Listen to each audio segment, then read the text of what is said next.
Welcome to the Deep Dive. We're here to take stacks of information and, well, really pull out those essential nuggets of knowledge for you. Today, we're diving into a challenge I think many of you will find incredibly relatable. It's that advanced learner's plateau in English. You're a C1 level user that's basically advanced. You're fluent. You can debate, understand pretty much everything, handle most situations, often quite comfortably.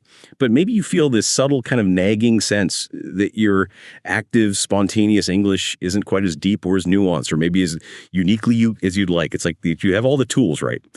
But you're aiming for artistry and you just can't seem to get there. And we often look outwards for solutions, don't we? Like more advanced courses, more chat partners, just consuming more content. It feels like the answer must be out there somewhere. But what if the most powerful tool for this final, really transformative stage of learning isn't external at all? What if it's something, well, surprisingly internal? Yeah, what's really fascinating here is that maybe the most radical and effective practice for breaking through that C1 plateau might just be the quiet, private act of journaling. Now, I'm not talking about a simple diary, just jotting down what you did.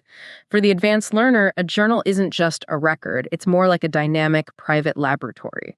Or think of it as a kind of low-stakes dojo, a practice space, where you can grapple with complex thoughts, experiment with sophisticated language, and consciously sculpt a more powerful version of your English-speaking self. It's like the backstage area, where you rehearse, you refine, and ultimately you forge that articulate, confident voice you want to present to the world. Okay, let's unpack that. The journal is a private laboratory. This is an interesting image. Why is it uniquely suited for C1 learners specifically? What fundamentally changes in your learning needs at this advanced stage that makes journaling so powerful? Well, think about it like this.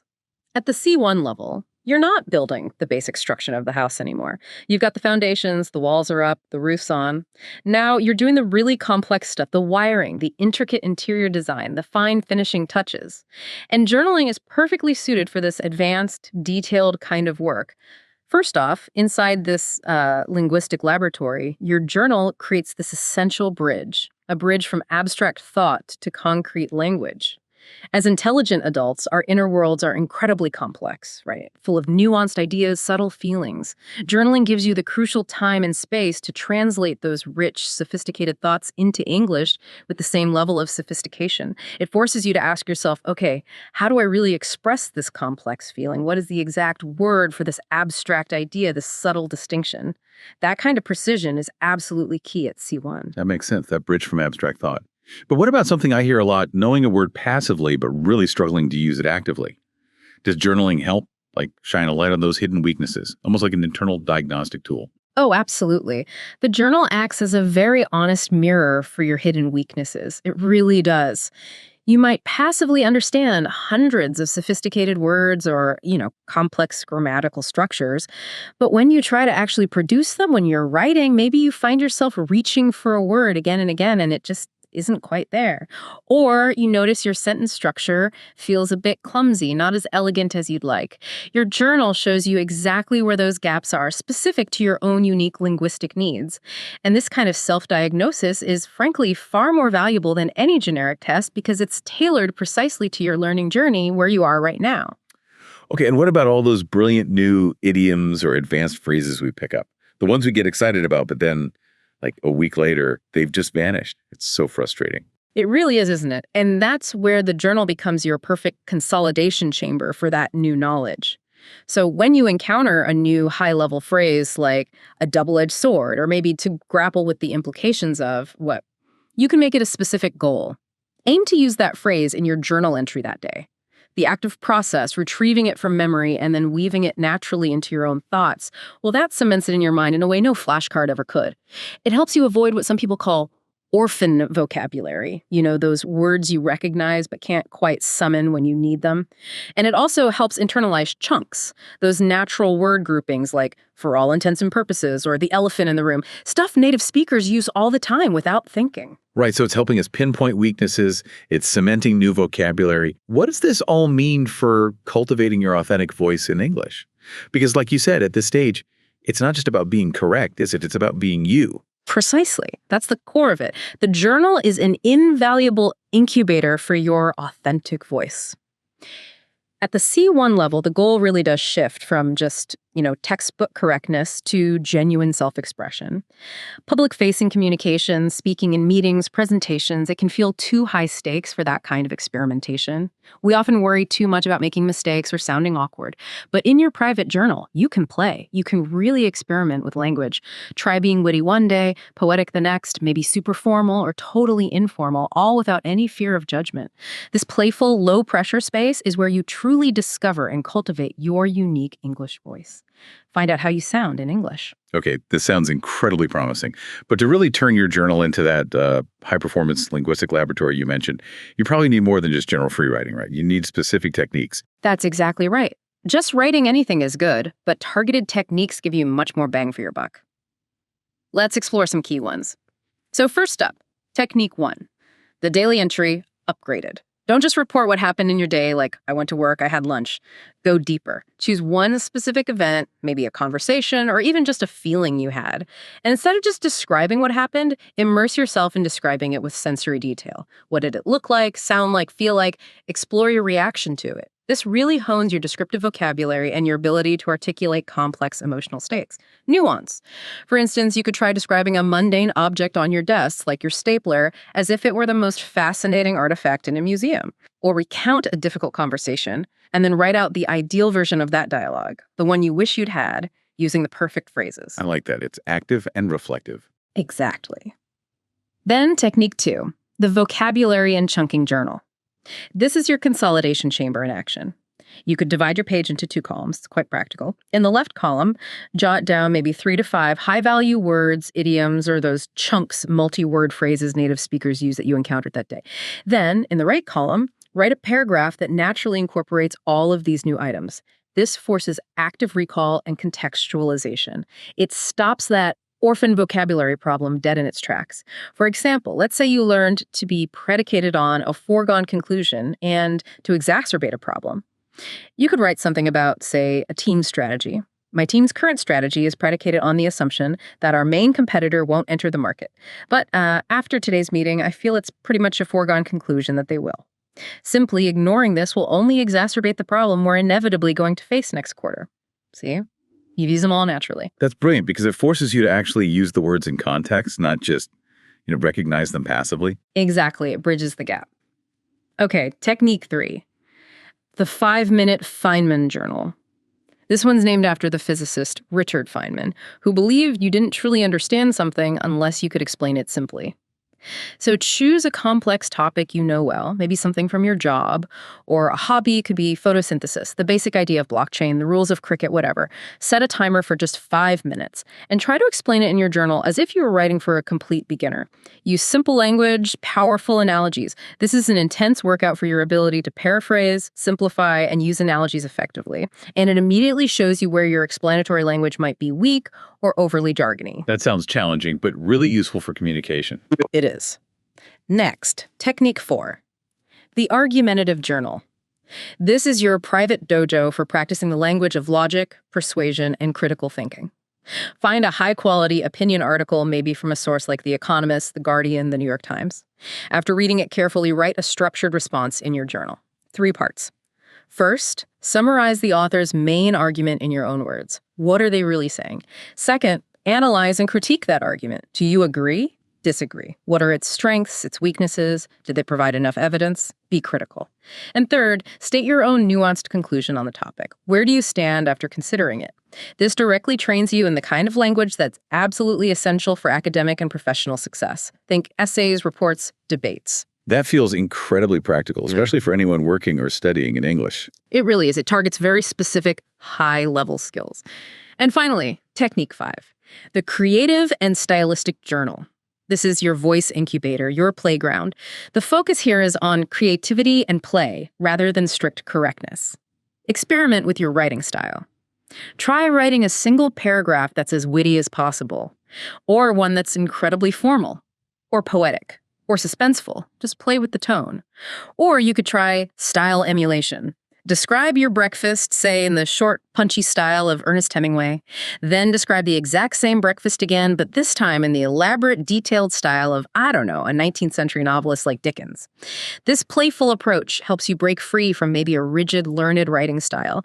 It expands your expressive range and builds confidence. It's basically giving yourself permission to be imperfect, maybe even a bit silly, and that's often where the real breakthroughs happen. Okay, those are some really concrete techniques. Yeah. But it's one thing to understand them in theory, isn't it?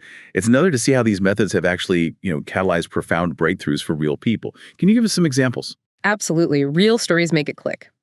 Let's talk about Kenji, a software architect from Tokyo.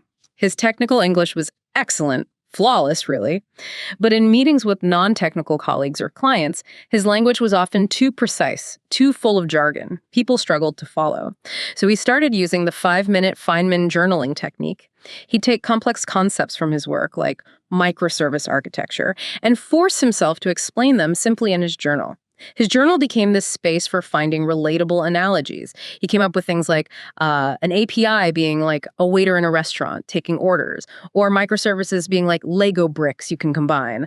This private work, this practice, directly translated into public success. He earned a reputation not just as a brilliant engineer, which he was, but as a brilliant communicator, too. That's a fantastic example of finding the right analogy. It really is. Then there's Isabella, a young lawyer from Brazil. She was preparing for the very tough New York bar exam. She adopted the argumentative journal as her primary training ground. Every single day, she meticulously deconstructed complex opinion pieces from legal blogs and journals. She practiced using that specific Anglo-American legal argumentation style. In her journal, she'd carefully write things like, "The author's central thesis appears to be that." Then she'd analyze the evidence, saying things like, "Her argument fails to account for," or "the precedent suggests." And she'd formulate her conclusion. Therefore, a more nuanced perspective would suggest that. This daily discipline really forged her mind into a sharp analytical instrument. It made her miles ahead of her peers when she actually started her formal bar prep course. She already had the thinking patterns down. Wow, that's a perfect example of really targeted practice leading to a very specific high-stakes outcome. Indeed, very focused. And one more, consider Anya, a creative marketing professional from Warsaw.